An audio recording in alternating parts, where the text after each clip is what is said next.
अस्सलाम वालेकुम दोस्तों। पिछली वीडियो के आखिर में मैंने कहा था कि मैं आपको एक सेपरेट वीडियो बना के पूरी मालूमात देने की कोशिश करूँगा कि वाइफ़ के इमिग्रेशन प्रोसेस का क्या होता है प्रोसेस पाकिस्तान में यूएसए के लिए, और मेरी क्या स्टेटस है यूएसए में, और उस लिहाज से जब मैंने वाइफ़ के लिए अप्लाई किया कितना टाइम लगा, कहाँ तक पहुँचे और इंटरव्यू हुआ तो हुआ क्या। तो आपको पहले तो इन्फॉर्मेशन ज़्यादातर लोगों को पता ही है कि मैं 35-36 ईयर्स यूएसए में रह के वापस आया हूँ पाकिस्तान। 4 साल मुझे पाकिस्तान में रहते हुए हो गए, लेकिन उस 35-36 साल जो मैंने अमेरिका में गुजारे हैं उसमें मुझे सिटीज़नशिप 1992 में मिल गई थी। अमेरिका का पासपोर्ट सिटीज़नशिप 1992 में मिल गया था, तो उस वक्त से मेरे पास है। अब जो वाइफ़ के लिए मैंने अप्लाई किया इमिग्रेशन के लिए, अगर आप सवाल करना चाहते हैं कि क्यों किया, इतना लेट किया, की सारी बातें में जिनको पता उनको पता, इनको नहीं पता उनको नहीं पता। बार मैंने तकरीबन 3.5-4 साल पहले मैंने उनकी इमिग्रेशन के लिए अप्लाई किया था। अप्लाई करने का मतलब ये नहीं कि सारी चीज़ एकदम से कंप्लीट हो गई थी, बल्कि इनिशियल फॉर्म जो होता है वो मैंने भर के अपलोड कर दिया था। उसके बाद सारे डॉक्यूमेंट, सारे जो सपोर्टिंग डॉक्यूमेंट्स होते हैं वो सबमिट होते हैं। उसमें मुझे टाइम लग गया काफ़ी। वजह ये रही कि मेरे, आपको पता है कि अमेरिका में बिज़नेस है, और इमिग्रेशन में बिज़नेस जो है, अगर आप उसके ऊपर जाएँ, उस चैनल के ऊपर, बिज़नेस चैनल के ऊपर, तो बहुत सारे डॉक्यूमेंट्स जमा कराने पड़ते हैं और बहुत लंबी चीज़ें होती हैं उसके साथ अटैच, क्योंकि वो बिज़नेस को इतना रिलायबल नहीं समझते कि बिज़नेस डूब भी सकता है बिज़नेस बहुत अच्छा भी जा सकता है। तो वो तकरीबन 12 महीने की हिस्ट्री बिज़नेस की पूरी अच्छी वाली जब देखना चाहते हैं कि 12 महीने की सक्सेस स्टोरी ये वाली कि हर महीने इनकम बढ़ती जा रही है बिज़नेस की, डाउन नहीं हो रही है। उसी ज़माने में इत्तेफाक से कोविड का मामला शुरू हो गया तो बिज़नेस बंद हो गए। तो जो मुझे डॉक्यूमेंट मैंने जमा किए थे, करते करते पहुंचा था कहीं पे, एकदम से उसमें स्टॉप आ गया 12 महीने में। अब ये तो बड़ा मसला हो गया है कि अब मैं जाके मैंने मालूम करने की कोशिश की इमिग्रेशन में कि भाई अगर कोविड की वजह से बिज़नेस बंद हो जाए तो क्या होगा। तो कहने के जब कोविड के बाद बिज़नेस खुलेगा तो आपको फिर ज़ीरो से शुरू करना पड़ेगा तो ये मसला हो गया। तो इसकी वजह से डिले और बहुत सारी चीज़ों की वजह से डिले काफ़ी हो गया मामला। तो अल्टीमेटली 1 साल पहले तकरीबन सारे डॉक्यूमेंट्स कंप्लीट होके जो कि उनको चाहिए होते हैं अपलोड हो गए थे, और वहाँ से आगे की इन्फॉर्मेशन कि हमने आपके डॉक्यूमेंट्स को एक्सेप्ट कर लिया। अब ये केस आपका इस्लामाबाद मूव हो गया है, वहाँ से आपको आएगा इंटरव्यू का मामला। तो तकरीबन 1 साल लगा। उसके बाद जहाँ से हमें फिर इनविटेशन आई इंटरव्यू की, और उसमें इंटरव्यू से पहले ये हुआ कि आप मेडिकल जाके करवाएं अपना, और उसके बाद डेट भी आ गई थी इंटरव्यू की कि आपका पहले की डेट बता देता हूँ, 27 जनवरी की डेट आई थी कि आप उससे पहले मेडिकल करवा लें, और उसके बाद 27 जनवरी को आपका वाइफ का इमिग्रेशन का इंटरव्यू है। तो हमने तकरीबन 1 महीना पहले जाके अपना मेडिकल का प्रोसेस शुरू कर दिया। अब उसमें क्या हुआ कि बहुत पहले की हिस्ट्री है उसकी, किसी ज़माने में लंग्स के साथ कोई मसला हुआ था वाइफ के साथ, तो उसके स्पॉट्स रह गए थे। तो एक्सरे हुआ जब लंग्स का, तो उसमें जनाब वो पुराने स्पॉट सामने आ गए। अब हिस्ट्री तो उनके पास नहीं थी कि पुराने स्पॉट्स किस वजह से क्रिएट हुए थे, क्या मसला था क्या नहीं था। वो बस एक तरीका है मेडिकल का कि वो उसको एक स्प्यूटम टेस्ट लाता है, उसमें डाल देते हैं अपनी जान बचाने के लिए। वो नहीं चाहते कि वो इतनी छानबीन करें कि किस वजह से स्पॉट्स थे और वो मसला ख़त्म हो गया तब बात ख़त्म होगी, बस वो अपनी जान बचाने के लिए स्प्यूटम टेस्ट में डाल देते हैं। वो बड़ा कॉम्प्लिकेटेड प्रोसेस है, और उसके लिए टेस्ट देने के बाद तकरीबन 2 महीने इंतज़ार करना पड़ता है उसके रिज़ल्ट आने में। तो हम अनफॉर्चुनेटली उस टेस्ट में चले गए, लेकिन अनफॉर्चुनेटली फॉर्चुनेटली इस तरह से भी कहें कि हमारा क्योंकि इंटरव्यू था 27 जनवरी को, लेकिन 21 जनवरी को इन्फॉर्मेशन ये आ गई कि सारे जो फैमिली बेस्ड वीज़ा हैं, इमिग्रेशन बेस्ड वीज़ा मतलब फैमिली बेस्ड, वो सब पे अमेरिका ने पॉज लगा दिया है 75 कंट्रीज़ में, इसमें कि पाकिस्तान भी आ गया। तो 21 तारीख को न्यूज़ आ गई कि अब किसी को हम इमिग्रेशन वीज़ा नहीं देंगे जब तक कि हम इसके बारे में कुछ अपना प्रोसेस क्रिएट ना कर लें। क्यों कि हमारा ख़तरा यह है कि जो लोग यहाँ से जाते हैं इमिग्रेशन वीज़े पे, चाहे वो पेरेंट्स हो, चाहे बहन भाई हो, चाहे वाइफ हो, वो वहाँ जाके हमारे सिस्टम पे बर्डन बनते हैं मेडिकल वगैरह की वजह से और माशी वजह से, जो कि लीगली अलाउ नहीं है उन सब चीज़ों का, लेकिन लोग कर लेते हैं किसी तरह से। तो अब हम कोई प्रोसीजर निकालेंगे कि ऐसा ना हो, तो उस वक्त तक प्रोसीजर निकालने तक हमने पॉज लगा दिया। तो अब ये बात होगी, हमारा 27 का इंटरव्यू था, वैसे वहाँ पर लेटर आ गया कि आपका 27 का इंटरव्यू कैंसिल कर दिया गया है क्योंकि ये पॉज लग गया। और यहाँ हमारा पीछे अनफॉर्चुनेटली हम स्पीडम टेस्ट में जा चुके थे, तो उसका 2 महीने का इंतज़ार करना था। तो हमने कहा वैसे ही जनवरी में अब अगर हम ये स्पीडम टेस्ट नहीं भी होता, मसला नहीं भी होता, तो हम फंसी गए थे कि 21 जनवरी को उन्होंने पॉज लगा दिया था, 27 जनवरी का इंटरव्यू था, तो हम करीब आके फिर रुक गए। तो ये बस मामला ऐसे हैं जिसमें कि कोई किसी का हाथ तो इतना नहीं है, ना कोई किसी को जानबूझ के कोई तंग कर रहा है। तो फिर बैठ के इंतज़ार किया हमने। तो फिर जाके जनाब वो 2 महीने के बाद उसके रिज़ल्ट आया कि आपका मसला क्लियर हो गया है, कोई टीबी के लिए टेस्ट करते हैं, कोई टीबी वगैरह का मसला नहीं है। तो अब हम इसके रिज़ल्ट जो हैं वो अमेरिकन एम्बेसी को भेज रहे हैं और वहाँ से फिर आगे का काम वहाँ से शुरू होगा। तो ये बात हो रही है अप्रैल की। तो हमने कहा ठीक है भाई, देखते हैं क्या होता है क्या नहीं होता है। थोड़ा देर इंतज़ार किया कि वो शायद हमें खुद रीच करें, फिर हमने उनको मैसेज भेजा क्योंकि स्पीड टेस्ट के बाद वो सिर्फ जब रिज़ल्ट आता है स्पीड टेस्ट का तो उसके बाद सिर्फ 30 डेज़ देते हैं वो, कि उस दौरान अगर आपने इंटरव्यू हो गया, आपको वीज़ा मिल गया और आप अमेरिका में लैंड कर गए तो ठीक है। अगर 30 डेज़ के अंदर सारे काम नहीं होते तो मतलब ना एक तरह से 90 डेज़ ऑल टुगेदर देते हैं। अगर 90 डेज़ में 3 महीने में सारे काम नहीं होते तो आपको दोबारा से मेडिकल करवाना पड़ेगा। तो हमने जल्दी से इमरजेंसी की ईमेल वगैरह भेजी कॉन्सुलेट को कि भाई टाइम हमारे पास शॉर्ट रह गया है, अप्रैल शुरू हो गया है और मई का बीच में महीना है, अगर सारी चीज़ें पूरी तरह से कंप्लीट नहीं हुई तो जून 6-7 को ये हमारा मेडिकल बेकार हो जाएगा। तो किसी तरह से उन्होंने फिर हमें डेट दे दी अप्रैल 27 की कि आपका इंटरव्यू, हमने अप्रैल 27 को कॉल कर लिया। तो सारी चीज़ें फिर हमने ओरिजिनल वगैरह तैयार किए या प्रिपरेशन की, जो भी इंटरव्यू की होती है बस प्रिपरेशन क्या है कि हमने सारी जो लिखा है फॉर्म के अंदर वो रिवाइज कर ली, बॉय के साथ बैठ के कि क्या क्या चीज़ें फिल की हैं, क्या क्या कहा है, किस तरह से कहा है, तो वो सारी बात उसको पता भी हो। तो हम लोग उड़ के गए थे इस्लामाबाद उसी इंटरव्यू के लिए। तो इंटरव्यू था मंडे को, तो हम लोग सैटरडे को पहुंच गए थे ताकि हम थोड़े से सिचुएटेड हो जाएं। और हमने कोशिश करके होटल जो है अपना उस एम्बेसीज के करीब, एम्बेसी एनक्लेव कहलाता है, बहुत बड़ा, इसमें बहुत सारी एम्बेसीज हैं, वो एम्बेसी तक खुद तो गाड़ी ले आने नहीं देते हैं, उनके अंदर शटल सर्विस का सिस्टम है। तो शटल सर्विस जो जहाँ से शुरू होती है उसके करीब तरीन जो हमें होटल मिला अवेलेबल था वो हमने बुक करा लिया और वहाँ जाके हम पहुँच गए और थोड़ा सेटल डाउन हो गया। आसपास का इलाका देखा, होटल वालों से बात की कि हमें सुबह 6 बजे टैक्सी चाहिए वहाँ तक पहुँचने के लिए। उन्होंने कहा हम इंतजाम कर देंगे, फिक्र ना करें। तो हम बस अपने तौर पे सेटिस्फाई हो गए और उस दिन सुबह को एक दिन घूमा फिरा थोड़ा सा इस्लामाबाद। तो मंडे की सुबह को हम 6 बजे जो उन्होंने एयरपोर्ट वालों ने टैक्सी बुक कराई थी वो हम लेके पहुँच गए, क्योंकि हमें 7:30 बजे टेक्निकली रिपोर्ट करना था एम्बेसी में। तो 1.5 घंटा हमारे पास था, हमने कहा काफ़ी इस काम के लिए। तो हम पहुँच गए उस जगह पे जहाँ पर के शटल सर्विस फिर आगे लेके जाती है। तो वहाँ पे पहुँच के पता चला कि बड़ी लंबी लंबी लाइनें लगी हुई हैं और बस मैं क्या नहीं कहता पैसा बनाने का तरीका है या नहीं है जी, वो तस्वीर ली जाएगी, वो फिंगर प्रिंटिंग होगी उसके लिए, शटल सर्विस के लिए, ताकि कोई गलत बंदा जो है ना वो एम्बेसी के करीब ना पहुँचे। तो पूरा डॉक्यूमेंट सारे चेक किए उन्होंने कि हाँ आप ही हैं, मतलब वाइफ का, कि उसकी इंटरव्यू है। मुझे तो उन्होंने जाने नहीं दिया आगे, ठीक है, लेकिन वाइफ के उन्होंने सारे डॉक्यूमेंट चेक किए कि आप ही की इंटरव्यू डेट है, उनका फिंगरप्रिंट्स वगैरह चेक करके वेरीफाई कर लिए कि यही है वो, और फिर तस्वीर लेके उन्होंने एक तरह से कंफर्म कर दिया कि इनको ही अलाउ है आगे जाना शटल सर्विस में बैठ के। तो उसके तकरीबन 1500 रुपये मुख्तलिफ चीज़ों के वहाँ पे लग गए। शटल सर्विस जो है वो 1500 लेती है आगे, 2 ही कदम पे है, लेकिन वहाँ तक पहुँचाने के वो भी 1500 लेती है। यानी उस आगे जो है वो फिर मेरी वाइफ गई है, मैं तो नहीं गया, लेकिन उन्होंने जब जाके तफसीलात बताई उसमें ये था कि शटल सर्विस लेके जनाब उन्होंने थोड़ी ही फासले पे एम्बेसी आकी थी, वहाँ पे छोड़ दिया। वहाँ गए तो फिर लाइनें लगी हुई अंदर भी कि यहाँ ये दिखाइए, वहाँ ओरिजिनल दिखाइए, वहाँ पे फिंगर प्रिंटिंग दोबारा होगी, ये सारे काम जो हैं जो भी अंदर की चक्करबाजियाँ, इतनी डिटेल में नहीं जाऊँगा क्योंकि ये चीज़ें चेंज होती रहती हैं, इस पर ज़्यादा फिक्सेशन की ज़रूरत नहीं है कि यूँ होता था और अब कैसे हो गया, चीज़ें चेंज होती रहती हैं। लेकिन बाहर अंदर जाके भी आप पूछते रहिए, लोगों से पता चलता रहेगा। अपने पास एक्स्ट्रा कैश रखिए खुला हुआ, ताकि अगर कहीं से आपको फोटो कॉपी किसी चीज़ की करानी हो तो आसानी से आप करा सकें। सब चीज़ें सर्विस अंदर अवेलेबल हैं।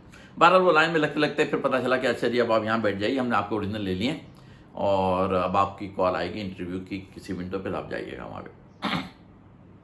कोई 10 बजे के आसपास कॉल आई उनकी विंडो के ऊपर। 7:30 बजे का टाइम था, लेकिन सारे प्रोसेस होने के बाद, बैठने इंतजार करने के बाद तकरीबन 10 बजे के सिर्फ कुछ देर पहले उनकी कॉल आ गई कि आप आ जाइए विंडो पे। तो विंडो पे पहुँची हैं तो वहाँ पे 2 लोग थे अवेलेबल। एक जो था वो ट्रांसलेटर था, इंग्लिश से उर्दू पे करने वाला, और जो औरत इंटरव्यू लेने वाली वो अमेरिकन थी, वो इंग्लिश में बात कर रही थी। तो मैंने एहतियातन कर दिया था कि ट्रांसलेटर मिल जाए ताकि कोई शक व शुबा ना रहे, इंटरव्यू के दौरान कोई गलत बात ना मुँह से निकल जाए। तो एनीवे तो वो इंटरव्यू हुआ सारा, उन्होंने सारे डॉक्यूमेंट्स वगैरह चेक किए, सारे फाइनेंशियल वगैरह के, बहुत काफ़ी टाइम लगाया है फाइनेंशियल डॉक्यूमेंट चेक वगैरह करने में। उसके बाद हुआ ये कि मुझे मेरी डिवोर्स पिछली वाली जो है वो अमेरिका में हुई थी, उसके अमेरिका के लीगल डॉक्यूमेंट जो हैं कोर्ट सिस्टम के मेरे पास मौजूद थे। तो वो मैंने लगाए हुए थे वहाँ पे। लेकिन ये मुझे अंदाज़ा नहीं था कि वो लीगल डॉक्यूमेंट्स हैं सारे, लेकिन एक कॉपी जो देते हैं वो लड़की जो होती है उसको देते हैं और एक लड़के को देते हैं, जो सारे डिवोर्स में लड़का लड़की इन्वॉल्व है। तो मेरी जो कॉपी थी उसके ऊपर उन्होंने एक तरह से मुहर लगा दी थी कि ये कॉपी है, लेकिन ओरिजिनल की ही कॉपी है, ये नहीं फोटो कॉपी नहीं है। लेकिन एक तरह से जो एक्चुअल ओरिजिनल गई वो लड़की को वो चली गई है, और हम मर्द को जो है उसी डिवोर्स की सर्टिफिकेट की कॉपी स्टैम्प लगा के दे रहे हैं कि ये सब वैलिड है। तो वो दे दी थी। अब वो पता नहीं क्या पंगा हो गया उनको वहाँ पे कि उन्होंने इस पर अड़ गए कि ये तो कॉपी है। उनको बताने की कोशिश की कि भाई एक ओरिजिनल जो है वो तो लड़की के पास है और ये कोर्ट का ओरिजिनल ही है, इस पर कोई हमने फोटो कॉपी नहीं कराया है, ओरिजिनल स्टैम्प वगैरह सारी कोर्ट की लगी हुई हैं। लेकिन उन्होंने उसके ऊपर लिख दिया है कि ये बेसिकली एक तरह से सेकंड कॉपी है, ओरिजिनल तो उसको लड़की को जाना चाहिए। नहीं मान के दिए वो लोग, कहने के ओरिजिनल दिखाइए हमें। तो हमने कहा भाई ओरिजिनल, वो वाइफ थी मेरी अंदर, तो उन्होंने कहा भाई यही है मेरे पास, हमारा तो कोई चीज़ें नहीं है। तो कुछ हुआ, पता नहीं क्या हुआ कि जो वहाँ पे अंदर इंटरव्यू लेने वाली औरत थी उसने फिर वाइट पेपर दिया, जो कि 221G बहुत कॉमन वाइट पेपर होता है कि अब हमें कुछ और चीज़ें आपसे चाहिए। हम डिनाई नहीं कर रहे, लेकिन हमें कुछ और चीज़ें चाहिए। तो उस पर उन्होंने 2 चीज़ें टिक कर दी कि आप ये 2 चीज़ें हमें वापस भेज दें। पासपोर्ट उनके पास था लेकिन उन्होंने वापस कर दिया, लेकिन उस पर टिक कर दिया कि पासपोर्ट हमें वापस कर दें इस डॉक्यूमेंट के साथ। और वो डॉक्यूमेंट क्या मांगा, उन्होंने कहा कि हमें चाहिए नादरा पाकिस्तानी सिस्टम में आपकी डिवोर्स, मतलब मेरी डिवोर्स यहाँ पे रजिस्टर्ड हुई हो, वो मुझे चाहिए, हम लोगों को चाहिए। ये समझ में बात हमारे नहीं आई कि मेरी डिवोर्स यहाँ पे कभी हुई नहीं है, तो मैं यहाँ पे रजिस्टर क्या करवाऊँ। और ये डिवोर्स मेरी 12 साल पुरानी है और वो अमेरिका में ही जहाँ पे हुई थी वहीं रजिस्टर हुई, वहाँ के सारे डॉक्यूमेंट भी हैं। लेकिन किसी तरह से अब इसको मैं किस तरह से एक्सप्लेन करूँ, मैं नहीं कर सकता। आप अगर समझ सकते हैं समझें कि उन्होंने कहा कि जी आपको इसके लिए नादरा का डिवोर्स सर्टिफिकेट चाहिए है पाकिस्तानी। अब क्या कर सकते हैं, इसके लिए कुछ हम पंगा तो कर नहीं सकते, उनसे झगड़ा कर नहीं सकते। वो अपना पेपर लेके बाहर आ गए वाइफ के, भाई ये चक्कर हो गया है। तो उसके बाद फिर हम उसी वक्त सीधे पहुंच के, गाड़ी हमारे पास जो थी हमने की हुई थी टैक्सी, उसी में हम नादरा ऑफिस पहुंचे कि भाई ये क्या चक्कर है, मेरे पास तो अमेरिकन का ये है डिवोर्स, लेकिन आप उसको नादरा का कैसे करें। कहने के यूसी सिस्टम में आपको जाना पड़ेगा, अपने CD ऑफिस है कोई है वहाँ जाइए, वो उसको कुछ करेंगे, हम लोग यहाँ से कुछ नहीं कर सकते। तो हम करते करते कुछ पुरानी ऑफिस में पहुँचे, वो ऑफिस बंद हो चुका था, फिर नए ऑफिस में ख्वारी हुई उस दिन। लेकिन नए ऑफिस में पहुँचे तो वहाँ पे जो काउंटर पे साहब बैठे थे वो कहने लगे कि जी आपकी डिवोर्स जो है पहले आर्बिट्रेशन में जाएगी, मतलब ये कि कूल ऑफ पीरियड आपको दिया जाएगा 90 डेज़ का। अब मैंने कहा मेरी डिवोर्स जो है देख रहे हैं आप ये कि 12 साल पुरानी है, अगर कूल ऑफ पीरियड चाहिए था जो कि अमेरिकन सिस्टम में होता है, उन्होंने दिया था वहाँ पे 6 महीने का, उसके बाद ही डिवोर्स फाइनलाइज की थी उन्होंने, वो तो हो चुका। कहने का नहीं हमें पाकिस्तानी सिस्टम में 90 डेज़ का कूल ऑफ चाहिए। मैंने कहा किस फ़ायदे के लिए चाहिए, ये आज की डिवोर्स तो नहीं है कि मैं दोबारा से रिकनसाइल कर लूँ। और आपको पता है मेरे पास मैरिज सर्टिफिकेट है, मेरी नई शादी हो चुकी है, तो अब कूल ऑफ पीरियड किस चीज़ का, आपको कुछ सेंस समझ में आ रही है कि कूल ऑफ पीरियड चाहिए कि मैं दोबारा अपनी पिछली बीवी, मैं तो नई शादी किए हुए हूँ यहाँ पे, मैं उसके लिए अप्लाई कर रहा हूँ। समझ बात उन लोगों को नहीं आ रही थी किसी तरह से। कहते हैं बस हमारा शरीयत का रूल ये है कि 90 डेज़ का कूल ऑफ पीरियड, 90 डेज़ का मुसलसल बोले आ रहे हैं वो। मैंने बड़े साहब को बुलाया, उन साहब को बुलाया पीछे से, भाई क्या चक्कर बात है, आपको समझ में बात नहीं आ रही कि मेरी डिवोर्स 12 साल पुरानी है, अमेरिका ने 6 महीने का कूल ऑफ पीरियड मुझे दिया था, देखिए लिखा हुआ उसके ऊपर, वो पूरा कर लिया था मैंने। अब तो कोई कूल ऑफ पीरियड की बात नहीं, 12 साल पुरानी डिवोर्स पे अब मैं कौन सा कूल ऑफ पीरियड मुझे चाहिए कि मैं सोचूं अच्छा भाई क्या हुआ क्या नहीं हुआ। 12 साल पहले सोच लिया था मैंने, और उसमें 6 महीने का उन्होंने अमेरिकन सिस्टम ने डाला था कूल ऑफ पीरियड, वो मैंने पूरा भी कर लिया था। वो कहते हैं नहीं वो तो वहाँ का था, लेकिन हमारी शरीयत में, पाकिस्तानी शरीयत में अगर आपको नादरा का डिवोर्स सर्टिफिकेट चाहिए तो आपको यहाँ पे 90 डेज से गुजरना पड़ेगा। बहुत ही इस पर पंगेबाजी हुई है, बहुत इनसे मुँहमारी हुई है। अल्टीमेटली किसी तरह से पेशावर से बात हुई कि क्योंकि मेरी डिवोर्स मतलब शादी हमारी पेशावर से हुई थी फर्स्ट वाली, तो उन्होंने कहा अगर आप पेशावर के लोगों को कन्विंस कर लें तो वो लोग आपको शायद हो सकता है डिवोर्स सर्टिफिकेट बना के दे दें। पता है आपको पाकिस्तान में कैसा सिस्टम होता है कन्विंस करने का, तो आप समझ ही जाएँ। तो हमने उनको कन्विंस कर लिया कि आप हमारा डिवोर्स सर्टिफिकेट बना दें। तो वो उन्होंने बना के, हमें जल्दी चाहिए था, हमने कहा भाई जल्दी चाहिए, अर्जेंट फ़ीस ले लें हमसे, फ़ीस ले रहे हैं ठीक है। उन्होंने अर्जेंट फ़ीस ले ली और उसको बना के भेज दिया। वो स्पेलिंग गलत कर दी सारी मेरी और मेरे फादर की। फिर उनको भेजा कि भाई आपको लिख के दिया था, आपने क्यों स्पेलिंग गलत कर दी। अरे अच्छा, फिर दोबारा से उन्होंने बनाया, एक दिन और लग गया उसके अंदर, फिर लिख के आए, फिर बन के आया, तो पता चला फिर उसमें डेट गलत कर दी। ये आपको बताया था डेट, ये कैसे गलत, अरे हाँ चलो अभी दोबारा। मतलब इस तरह से करते करते 3 दफ़ा में उसमें 4 दिन लग गए पूरे कि वो बन के नहीं आ पा रहा। हम इस्लामाबाद में ठहरे हुए हैं कि भाई मिल जाए तो हम यहीं से सीधा दे दें, लेकिन जनाब उन्होंने कहा आप तो इसमें हफ्ता 10 दिन लग जाएंगे, इसलिए अब आप क्या बैठेंगे यहाँ पे। तो हम फिर कराची आ गए। हमने कहा भाई जल्दी बनवाओ, जल्द से जल्द, जितनी फ़ीस दी है हमने अर्जेंट की उस तरह से करो। तो फिर उन्होंने वहाँ से बना तो उन्होंने कहा हम TCS के ज़रिए हम भेज रहे हैं। हमने कहा अच्छा भाई और कोई तरीका नहीं है? कहने का नहीं और कोई तरीका नहीं है। तो TCS की सर्विस है पाकिस्तान में। लंबी वीडियो हो रही है लेकिन आपको जानने के शौक है तो देखिए, नहीं जानने के शौक है बंद कीजिए, मूव ऑन कीजिए। तो TCS के ज़रिए उन्होंने भेजा, वहाँ से इस्लामाबाद आया और इस्लामाबाद से TCS के ज़रिए कराची के लिए रवाना हुआ। अब मैं TCS को फॉलो कर रहा हूँ कि उसमें लिखा हुआ है कि उन्होंने ट्रैकिंग नंबर दिया है, तो उस पर लिखा हुआ था कि नेक्स्ट डे के लिए हमने अर्जेंट फीस दी TCS वालों को, नेक्स्ट डे डिलीवरी चाहिए। उन्होंने कहा ठीक है, हम नेक्स्ट डे आपका पहुंच जाएगा कराची, हमारे तो जहाज़ जाते ही, कोई मसला नहीं। हमने कोई मसला नहीं। अब वहाँ पे नेक्स्ट डे हम बैठे हुए सुबह से लिखा हुआ आ रहा है कि delivery will be between 9 AM and 6 PM। अब इतनी लंबी विंडो है, अब बीच में क्या कर सकते हैं? कुछ नहीं कर सकते।